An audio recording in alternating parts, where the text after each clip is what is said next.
हाँ, तो ये सेकंड क्वेश्चन हमें दिया हुआ है कि if a matrix has 24 elements, what are the possible orders it can have, also what if it has 13 elements. तो देखो इस क्वेश्चन में हमने कैसे करना है, अगर कोई मैट्रिक्स है जिसका नंबर ऑफ एलिमेंट्स अगर सपोज 12 है, तो किसी भी मैट्रिक्स का ऑर्डर क्या होता है, m बाई एन। अगर उसके अंदर m रोज होंगी और n अगर उसके नंबर ऑफ कॉलम्स होंगे। अब किसी भी मैट्रिक्स की रोज कितनी होंगी, मिनिमम या तो 1 रो होगी या 2 रो होगी या 3 या 4। ऐसा तो नहीं होगा कि नेगेटिव होंगी या 0 नंबर ऑफ रोज होंगी।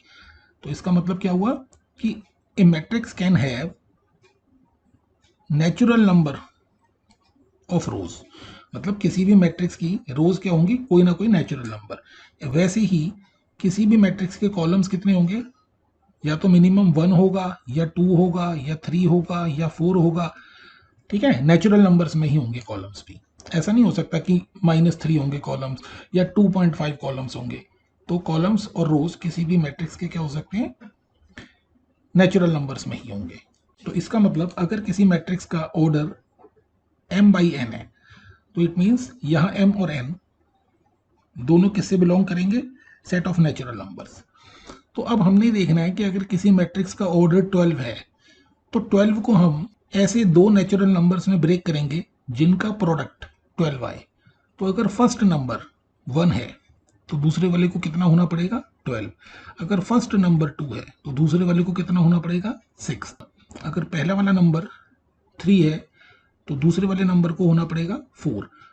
ठीक है, अगर पहला वाला नंबर 4 है तो दूसरे वाले को क्या होना पड़ेगा, 3। अगर पहला वाला नंबर 5 है तो दूसरा नेचुरल नंबर ऐसा एग्जिस्ट ही नहीं करता कि जिसका प्रोडक्ट 5 के साथ 12 आ जाए। ठीक है ना, 5 का प्रोडक्ट अगर हम 12 लाना चाहते हैं तो 12 बाई 5 से मल्टीप्लाई करेंगे।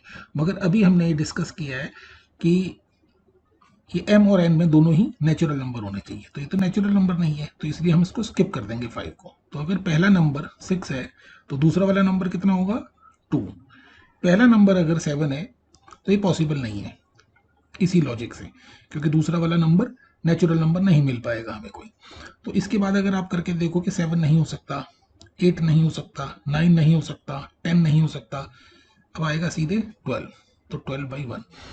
तो if a matrix has 12 elements then the possible orders it can have these. ठीक है, तो अब आते हैं हम अपने असली क्वेश्चन पे।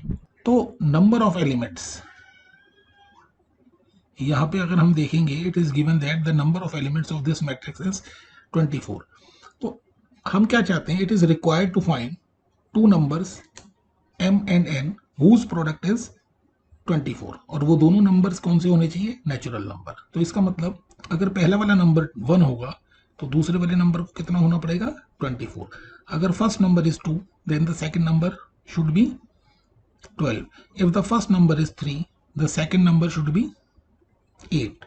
फर्स्ट नंबर इज 4 तो दूसरा नंबर कितना होगा, 6। अगर पहला नंबर 5 है तो पॉसिबल नहीं होगा ऐसा, क्योंकि दूसरा कोई ऐसा नेचुरल नंबर मिलेगा नहीं जिसको 5 से मल्टीप्लाई करके 24 आ जाए।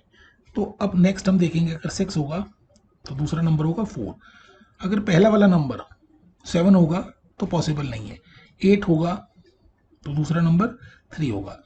ठीक है, 9 होगा तो फिर कोई ऐसा नंबर नेचुरल नंबर पॉसिबल नहीं है जिसको 9 से मल्टीप्लाई करके 24 आ जाएंगे।